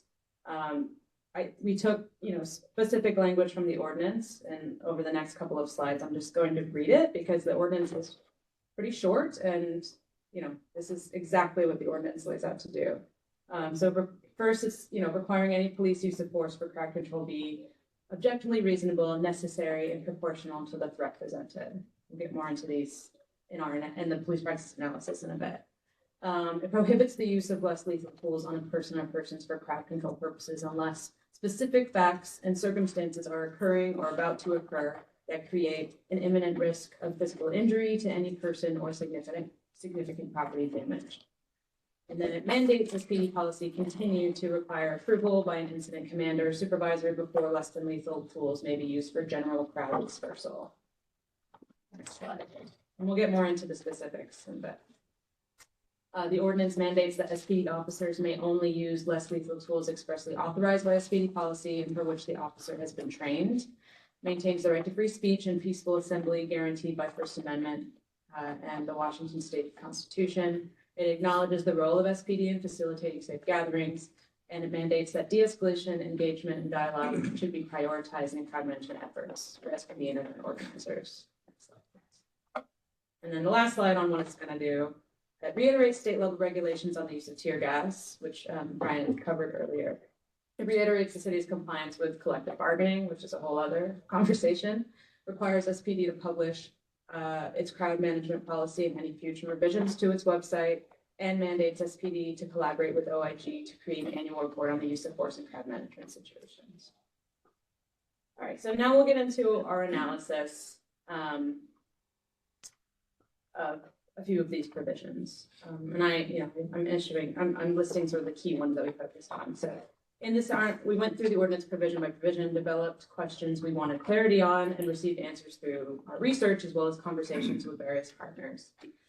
So first, in regards to the objectively reasonable, necessary, and proportional to the threat presented, we asked who defines objectively reasonable, necessary, proportional. And we learned that in this Supreme Court case, Graham v. Connor, 1989, it established this standard, this objectively reasonable standard for the use of force in law enforcement. And that has become the national standard, a national best practice. As Brian said, these are more ever evolving practices and standards, but this is what is widely used across the country to use this language and give the agency discretion to specifically define the circumstances that are reasonable. And these are more clearly defined in SPD's crowd management policy. And then what does this look like in practice? In SPD's crowd management, there are specific levels laid out, which we talked about before. There's level 1, level 2, it goes all the way to 6. And those are very clear in how this is used in practice and what circumstances warrant which tool, which use of force. Like we said before, when it gets to level 4, they focus on removing the individual who is presenting the threat before resorting to levels 5 and 6, which require approval by highly ranked officers. And that's that again shortly. Next slide, please.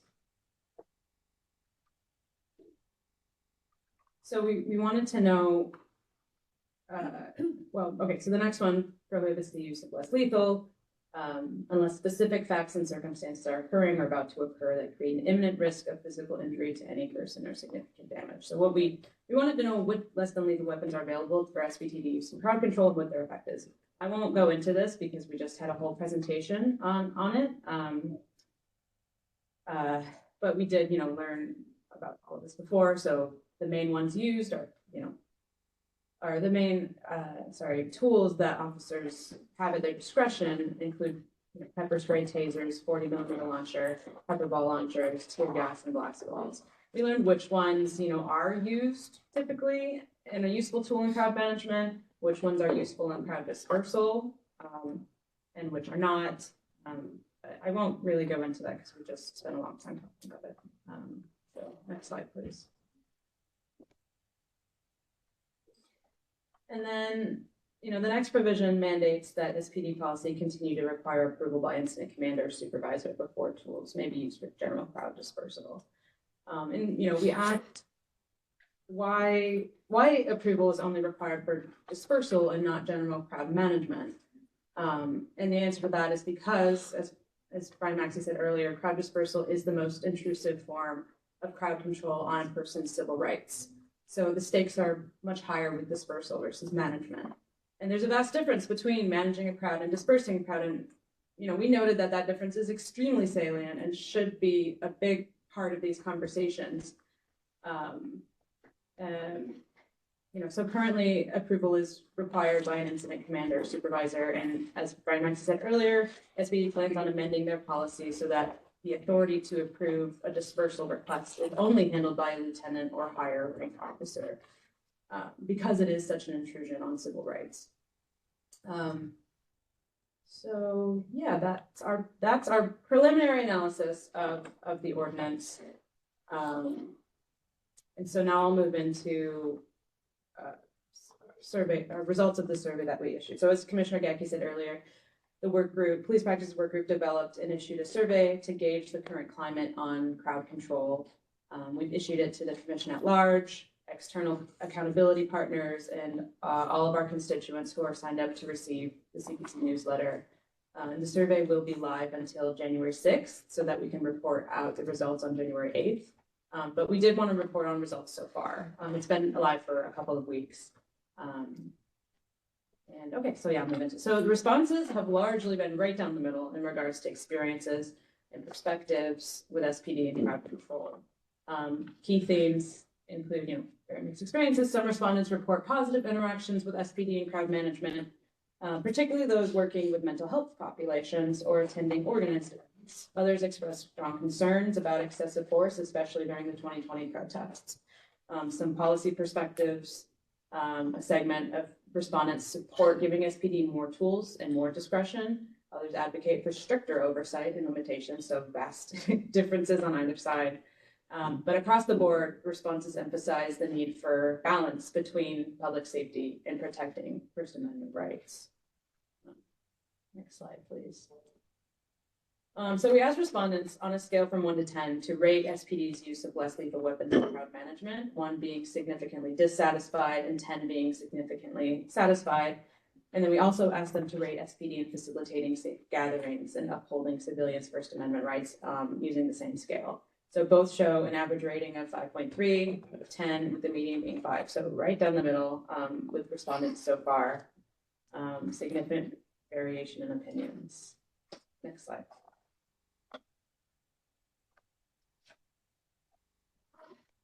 using, Hey, Danny, sorry to interrupt, but I'm sorry if I missed it, but how many responses have there been total? oh, thanks, yeah. So when I made this, there were 35, and since I checked yesterday, they were closer to 45. So there are some responses that were not included in this analysis. And like I said, like this is very preliminary, and I will be reporting out on the final results of the January 8th, but I did want to be transparent about what we have so far. So yeah, this is 35 responses. Danny, can I just do a quick time check? I just want to. Yeah, make sure we yeah, have yeah. time for this. Sure. Okay, what would you like? I just want to know how much time you think you need. 5 more minutes. I Great. think. Is that okay, Lisa? I can make it, that, We can go a little over after 11 too. I just wanted to check. Thanks, Danny. Yeah. Okay, so, yeah, on a different scale, we asked respondents to what extent do you believe crowd management has improved since 2020? The largest group, 40% of respondents felt neutral about the changes since 2020, and then combined, 40% of respondents felt that things got worse or significantly worse, and then 20% felt things improved. So yeah, oh yeah, at the bottom, out of 35 total responses to this question, 24 of them provided elaborated on their responses. They provided detailed explanations, which I'll cover in this next slide.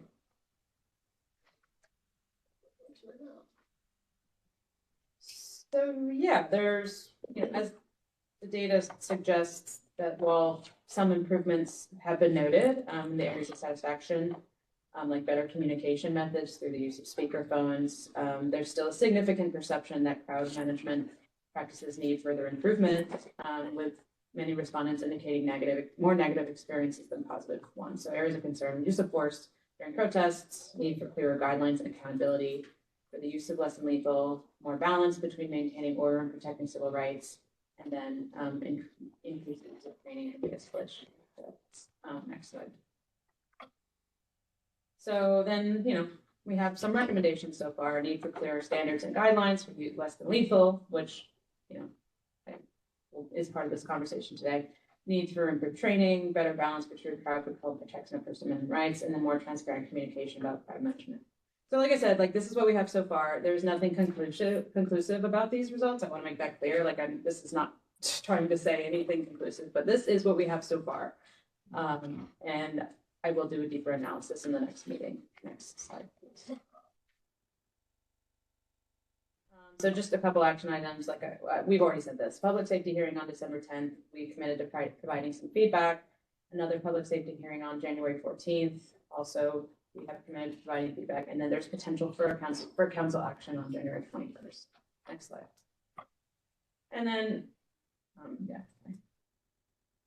And then discussion time, but there's might not be, I mean, that would be nice if we could all sort of have conversation about what we talked about today, but I definitely want to get to Lisa, and maybe we can come back to this. Maybe we can make it part of the next meeting, but that's essentially all I have in my. Thank you, Danny. As for the discussion and CPC action on this, one thing I just want to say before turning it over to Lisa, we will be discussing this at the January 8th meeting. that's great. And the intention is that we will be providing the CPC's feedback in a formal letter to the Public Safety Committee, Mr. Brent, prior to that. So the Public Safety Committee has the benefit of the CPC and the community's input via the survey. Additionally, and not to put Brian Maxey on the spot, but I'm going to put you on the spot. If and when an ordinance is enacted, isn't it true that SPD will have to then enact policies to affect that ordinance? So yes and no. So the interim policy that we have is sort of 95% where we want it to be. And currently it is in compliance with the ordinance. There's a few tweaks we want to make, like the aforementioned lieutenant at the decision to order dispersal and authorize less lethal weapons for crowd control. We are also ensuring that everywhere in our policy, it actually says substantial property damage. There's still some holdovers where it still is at the property damage level, so we need to bring all of that into alignment. I think there are a few other tweaks we're intending to make, but we're 95% there as soon as this ordinance, and we will have that done by the 10th. What I'm really getting at though is that there is typically opportunities for the CPC to engage with SPD on policy development and implementation. And so after the council and mayor complete whatever work they're going to do on the ordinance, there'll be continued opportunities for SPD and CPC to engage on the policy. That's what I'm just trying to get at. Sure.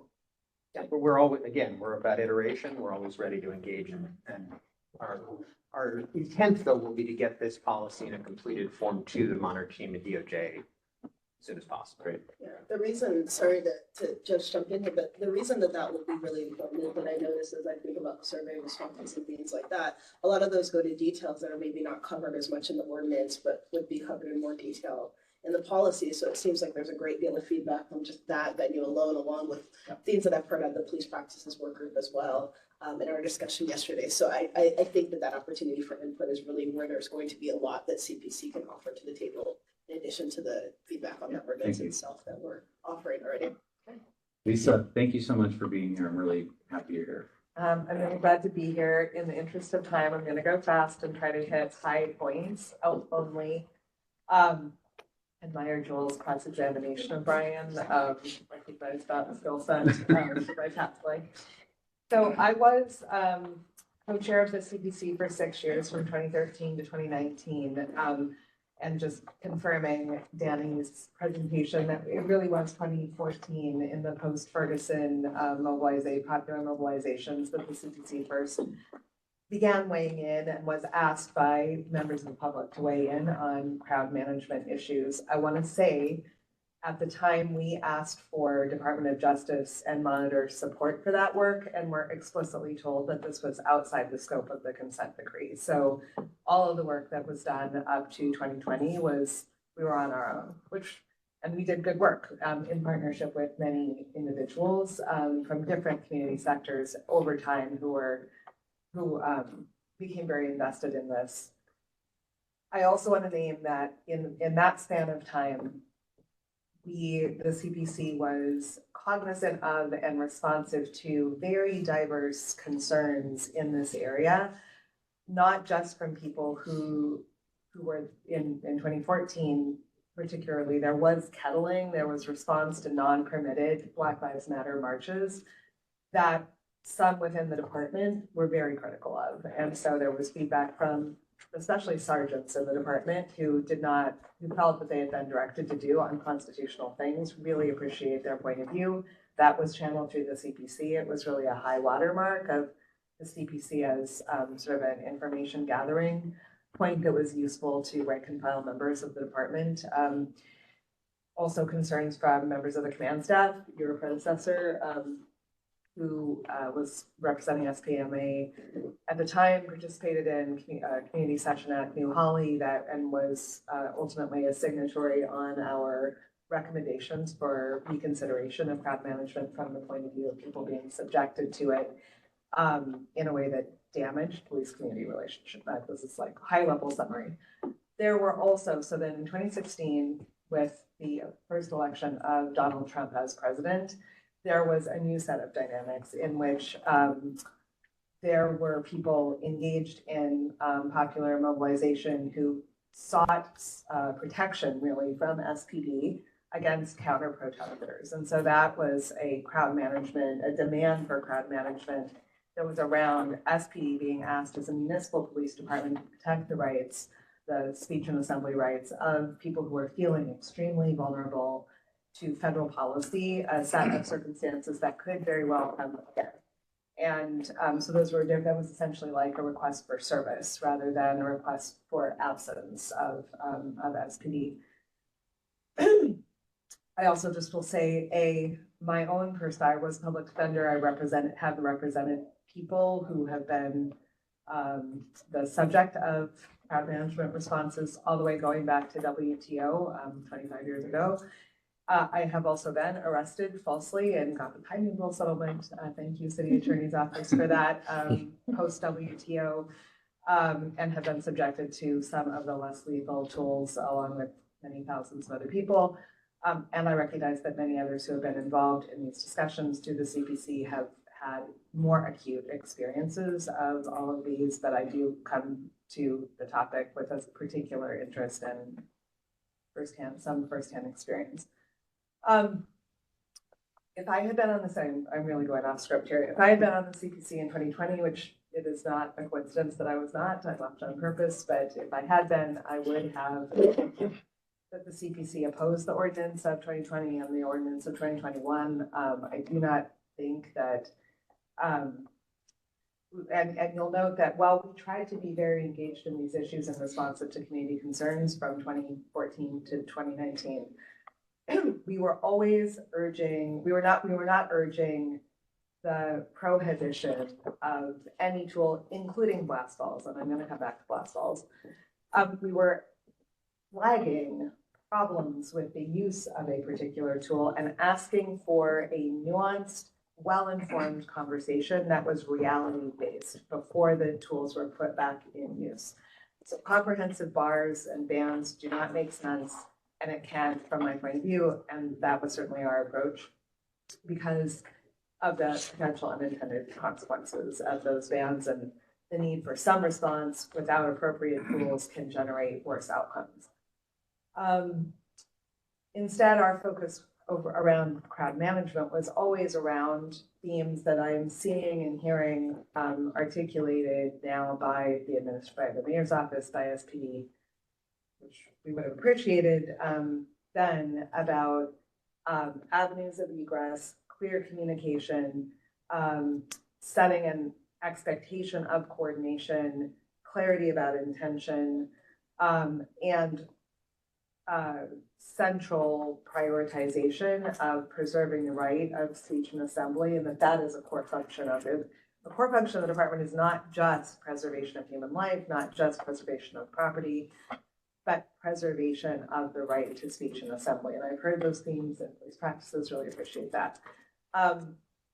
With a well-defined environment, all use of any tools or any weapons or any force will be more modulated to accomplish the goals in very difficult circumstances. And so for us, that was the priority, was agreements around what is the proper role of police, that is complicated. It's not a black and white or binary dynamic, and that police play a positive role in protecting the rights of especially marginalized perspectives, and that's very important and a really difficult job.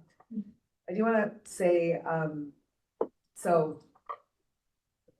no charge for this recommendation, but I think comments on those values, articulating the values and emphasizing the complex nature of harmonizing those values is the most important thing that the CPC can contribute to this conversation. I have heard everything that we back in the OG CPC would have wanted in terms of considerations that are called for in policy, being named by members of the department. What we also recommended though, so for many years we have seen the pattern of police, rank and file and command staff thinking that they were heard or that they were clear or that people understood, but actually people didn't. And I have been one of those people who did not hear that, or the orders that the people giving them thought were heard.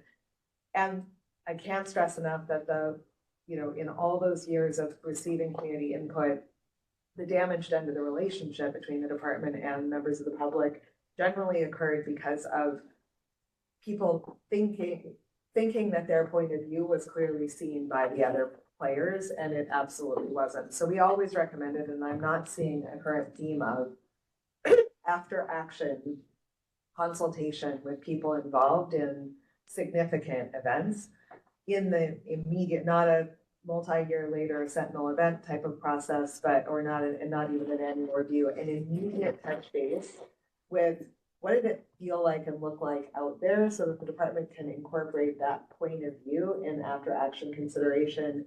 And it's not about blame and it's not about wrongful conduct. It's about conduct that landed in a way that may not be well understood by members of the department for incorporation in future planning. Can I ask a quick question on that? Yeah. Is that something that you're identifying as absent from the current proposed ordinance, but would be useful to be included in it? Mhm. Okay. Well, I don't know that it needs to be in the ordinance. I think it's a good practice and it could be incorporated in policy. So Understood. we just recommend that it be done because things go better when it is done. Thank you. Mr. Chair, may I ask a question? Yes. Brian, may I put you on the spot and ask you? What I'm here for. Can you remind me, the ordinance talks about OIG review? Can you tell me specifically what it says? I can't remember. I think what it calls for is SPD and OIG to collaborate on an annual report of all crowd management uses of force in particular, which we are already doing as part of the OIG's, now it's codified, but we do that as part of the annual review done by OIG as well.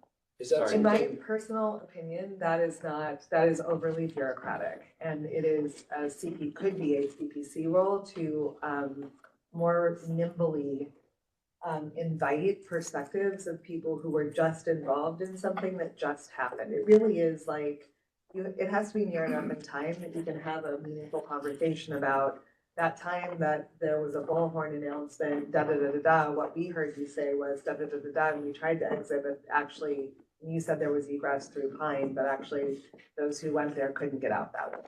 A year later, no one's gonna remember that. It's really, this is just retail level feedback. Like, this did not, the new Coke didn't taste good. I mean, it's just like, good to know.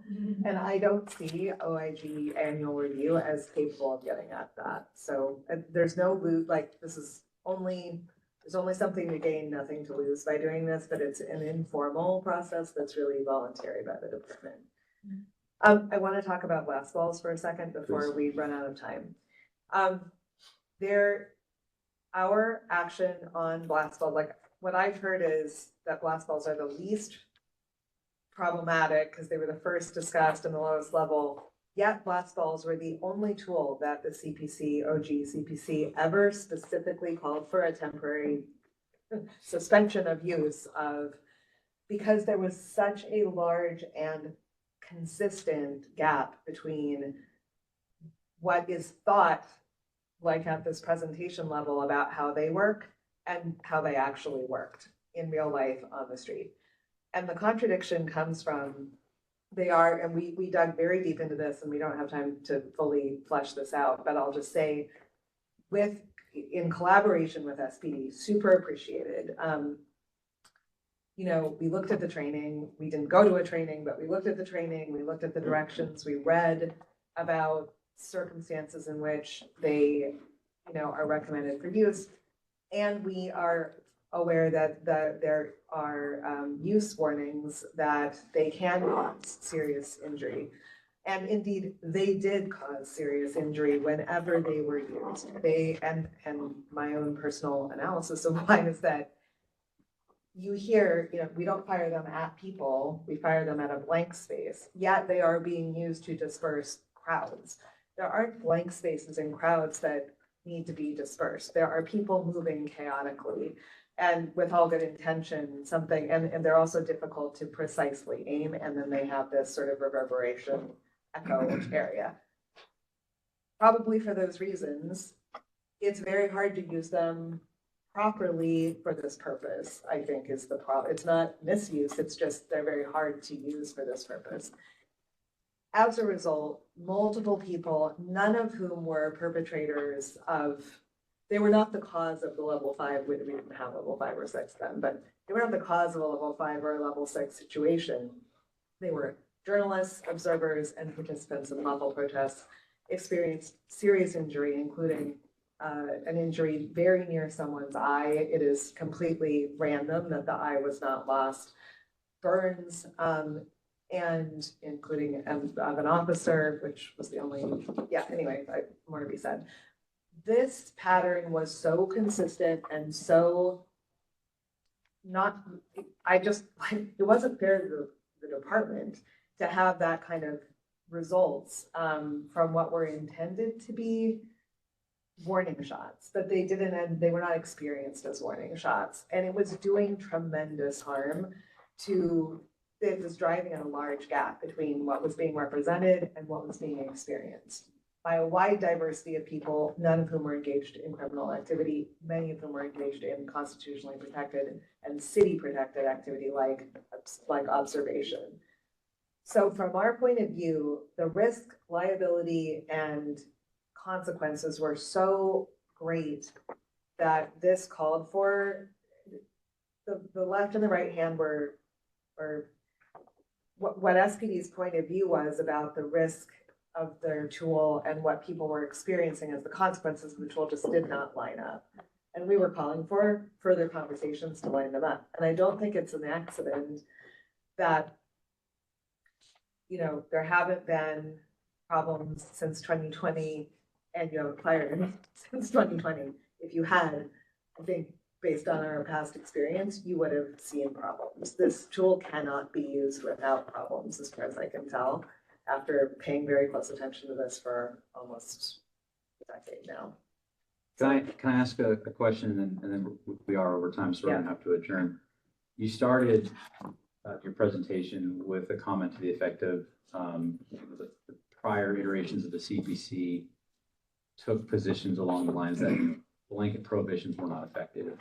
Do you think that blast balls may be an exception to that general concept? No, Or what are you suggesting as how blast balls might be considered or should be considered in this potential ordinance request? I think ordinance level regulation of use of any tool or weapon is problematic and likely to have problematic unintended consequences. And we didn't ask for that. We didn't ask for the city to ban the use of blast balls. We asked the department and the city suspend their use while we dug in collectively to the empirical challenges and what played out, you know, the way that it did. So I don't, you know, again, if I were currently on this commission, which I am not, that wouldn't be what I would recommend, was like an ordinance change, but it is, but I am concerned that the passage of time has muffled the very clear evidence that was playing out year after year after year, that these tools reliably generate harm in a way that is contrary to the expectation that we've heard. Okay. Yeah. So we are out of time. I do want to do a couple things at this point. One, I just want to profusely thank Lisa and Brian. Thank you for being here, for helping contribute to this discussion. We will be discussing this further at the January 8th meeting in preparation for formal feedback to the city council. At least I hope you'll continue to participate in our work groups and on January 8th at our public meeting. Folks online, please continue sharing the community survey with your networks. Again, we will be meeting next on January 8th. In the meantime, we will have multiple work group meetings. And there's a number of things that staff have to discuss with each commissioner. So look forward to individual reach outs from staff. But in the meantime, thank you everyone for being here. And we look forward to seeing you on January 8th. Have a wonderful holidays. Thank you. We are adjourned. Thank you. Thank you. Happy holidays. Thank you. Thank you. Yeah.